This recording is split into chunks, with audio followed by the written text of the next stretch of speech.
Welcome to this week's O Ship Show, and this week we're going to be talking about different cultures and working in them. And first of all, where the hell have you been for the last 6 weeks? I have to apologise, I may have gone to Amsterdam for close to 2 months. Where is your commitment to the show?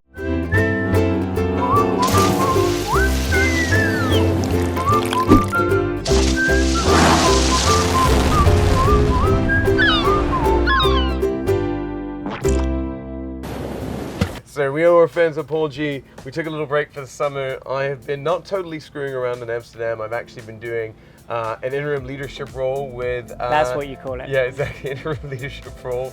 As the Chief Digital Officer of Bugaboo, which has been really, really cool.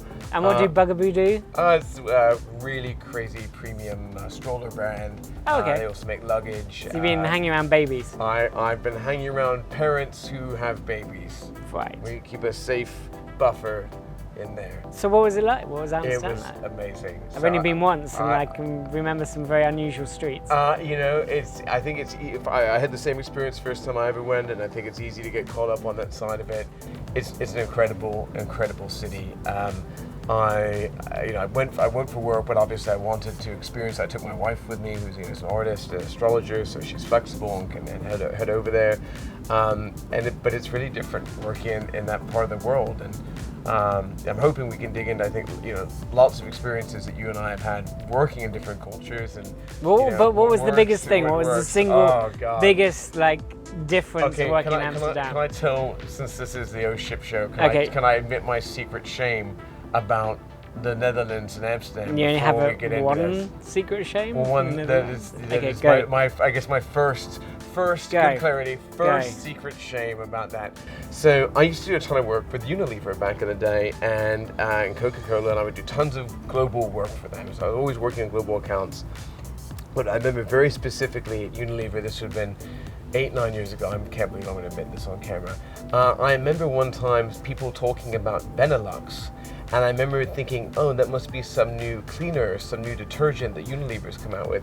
Yeah, that stands for Belgium, Netherlands, Luxembourg, and it's a region. It's a region of Europe and because they're small countries, they clump them together into Benelux. But I remember at Unilever, I was like, Benelux. I was like, that is a great detergent name. When you have a spill, use Benelux. Use Benelux. Luckily, someone, I think I figured it out pretty quickly, so I think it's pretty funny. And again, I made that with a big smile on my face. But now I'm working there, and I think it's awesome. Amsterdam feels like a giant village. It's like, it's got a lot of history. The center of Amsterdam's old, no buildings are kind of old, told in 4 stories. There's these gorgeous canals everywhere. I may have happened to have gone in the biggest and longest heat wave potentially in their history. So It was like permanent summer when I was there. As a guy living in Miami, my new friends and colleagues were like, this is amazing. It's like Miami. Like, this isn't reality, so don't get too excited. The weather's not always like this. But I mean, I presume that the business is done in English there. Everyone speaks English, which is great. I think it's an incredibly international city. Okay. I think that they're really direct people, which I really like. I think sometimes when you work in China, as an example, I don't find them to be very direct, and I think you have to kind of build trust and work towards being able to communicate more clearly. I think now when you say they're not very direct, do you mean they lie to you, or they just won't tell you? There's a lot of, it's kind of like India. I feel like there's a lot of nodding, but nodding this may mean this or this, and I'm not sure. And you have to kind of really, you have to make sure you don't read every little interpretation of maybe body language in the same way that we might read it in England or America. Yeah, and I had a little bit of that when I worked in Thailand and had a business there. It can be very hard to actually establish what people are trying to sell. Forget you were out there for what, a year and a half, yeah. That's wild. Yeah. That's cool. Started a business in Australia and Thailand, and had a few European businesses, Hong Kong. That was interesting. We had a sock company in Hong Kong.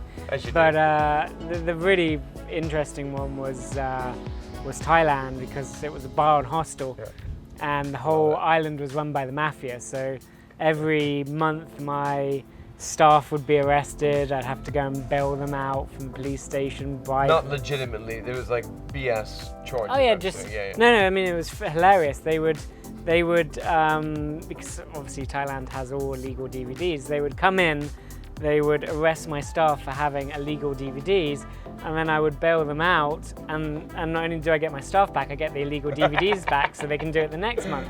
It's just crazy, absolutely you can crazy. Watch the Avengers, you know, and that cheers you up a little bit or whatever it is. And you had to keep a gun behind the bar, and it's pretty, I mean, a lot of people don't realize this about Thailand, but it is pretty, like the Thai people are the most peaceful, loving people until you fuck with them, and then I love it. You're like screwed. Good to know. So they come back to get you with a vengeance. Yeah, like if you. Okay, so what countries have you worked in? So I've worked in China. I've worked in the US. I've worked in the UK. I've worked in I guess Amsterdam now. I did almost a year in. I guess I feel like I'm forgetting one. I guess Amsterdam. I'm probably going to do a full year there. What have you got under your belt now? My primary ones Hong Kong, Shenzhen, Byron Bay in Australia. We started a absorbing company there. Wow. Thailand. I mean, that must be a horrible bunch of criminals who can barely speak English. I mean, how did you keep up with that? I mean, we basically sent our worst to Australia. I mean, it was, that's what happened. On the record, I don't think I've ever met an Aussie I didn't like. No, you got to. No, I love Australians, and it was a lot of fun. And but it was crazy. I mean, I was trying to retire at 27, I think, and I managed about 3 weeks on the beach, and then ended up starting a business down there. But yeah, I mean, I love working international. I mean, America is international for me, right? Yeah. I mean, learning about the US and the way the US markets work and how it's, over 50 countries, effectively the states, each state is its own individual company. It's fascinating. So, you never stop learning in that regard. I'd like to try India. I've never done India.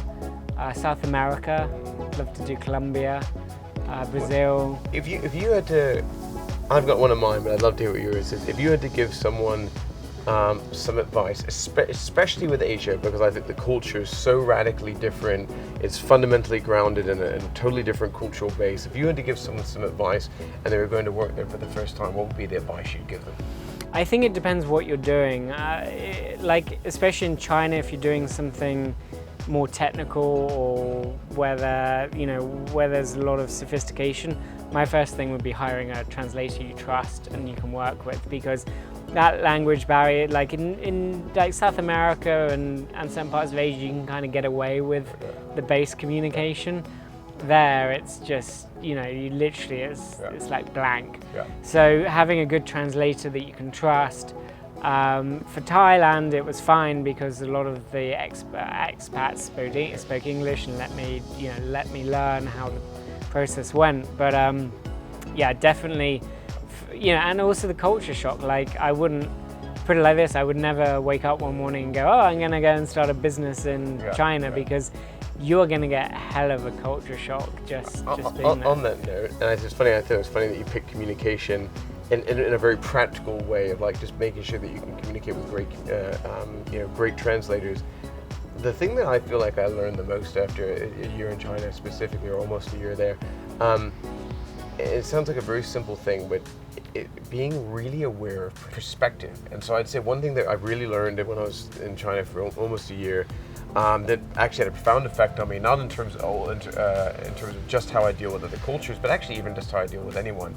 And that was around really stepping back and putting yourself in the other person's shoes and really trying to think about how they're looking at a situation. And I think we do that on some level, in Western culture, where you and I might be sitting here and you and I negotiating a deal, and I'm going to go, what does Ben want? And so on, and I think that's very normal. But I think when you're there, there's a second layer of that, which actually is going, what does this person want? What does they need? How are they looking at that? But then going, but that lens that they're looking at that from may be very different. Their childhoods were different. Their interactions with their peers and business people was different. One example that always really left an impression on me was, I find as a Western culture, a lot of us look down on looking down is an unfair word, but I think or not happy about the fact that we perceive some of these countries as polluting countries. And actually, when I talk to them, I say, look, we don't want to do this either, but you've got to understand, your society went through an industrialization phase and is now in an innovation phase. We had to go through that industrialization phase to enter our own innovation phase. So don't hate us for going through the natural process. And ironically, China is now leading the way on renewable energy, right? Exactly. It's like it's crazy that the US is bringing back coal and they're building the biggest solar plant, and I think it's 2 gigawatts or something. Oh, I mean, it's crazy. I mean, we are at the inflection point where renewables is just cheaper than putting in massive power stations. So, I mean, when history looks back on this moment, and it's like, wow, the US. I have a feeling they'll have more than one head-scratching moment. I'm sure. But I mean, the US had the opportunity effectively to get free energy, which is the ultimate goal of any society. Energy is the cost in society. It's why we work so hard. And we're missing that opportunity, and it will take a long time for the US to catch up on that. So I totally agree with you. That kind of international kind of perspective is really interesting, and even the culture of Asia and Europe and America, it's just so fundamentally different.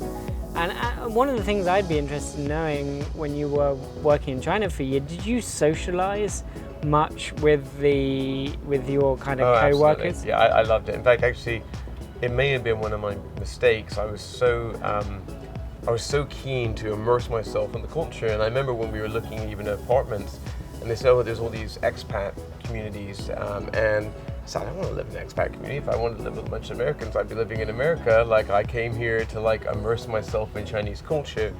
I think that was okay for me because I would go to work every day, and I had all these co-workers, and at least half the office spoke English, and all the execs did, and I was able to build friendships, and they exposed me to the culture, where I think my wife, who came over, was then kind of like in the deep end of the pool, with no friends to guide her, and no one to make that experience what it was for me. And I think that was a little bit of a mistake. So if anyone out there is going to move out there, next, year one, do an expat thing. It's a nice, easier transition. And if you're going with a significant other, and what's the old expression? Happy wife, happy life. Yeah.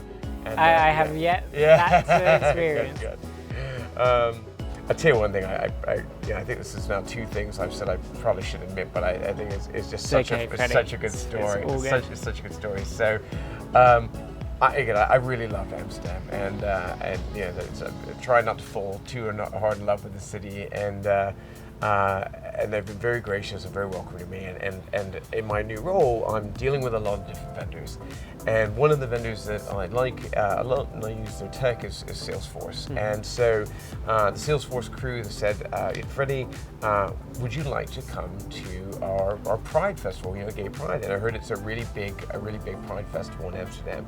And I don't know anything about it. I would love to go to something like that. I think it's probably a really interesting cultural event. I heard it's one of the biggest in the world, but it's Salesforce, right? Yeah. So you Salesforce, I expect it to be. There's disrespect to my Salesforce friends, and I'm sure they eventually see this video. I expect it to be a little corporate. I expect it to be some kind of yacht, because it's apparently like a boat parade. Yeah. And we're gonna be drinking cheese and wine and kind of watching the festivities from this periphery. I don't really understand what I signed up for. Actually, they were sending me emails about it, but I was so busy that I wasn't really reading them. And so I finally show up to the event the day of, and you barely get there in time, and the guy's just like, great, glad you're here. So just in time, you've got to learn the dance routine. Oh, wow. And I'm like, so what? Did they make you wear leathers? Or? No leathers. No, I had a nice Salesforce t-shirt on. I had to learn this dance routine. And I don't really know what's going on. I've just showed up. I'm just trying to be a good sport. I'm here doing some kind of dance routine. I said, why are we doing this? He goes, oh, it's because we're going to be on national television today. Wow. And he goes, when you're in the parade, I'm like, so what? When you're in the parade, you go past the national cameras 3 times. And when we do that, Freddie, this is a new side I haven't seen of you before. We're going to win the dance routine this year. So okay, I'm like, you know me. Can you do the dance to us? It is not happening, but I have a sneaking suspicion you might be able to find on YouTube. And if the editors go and dig that up, we're going to have a problem later. Yes, editors, do your best. Do not do that.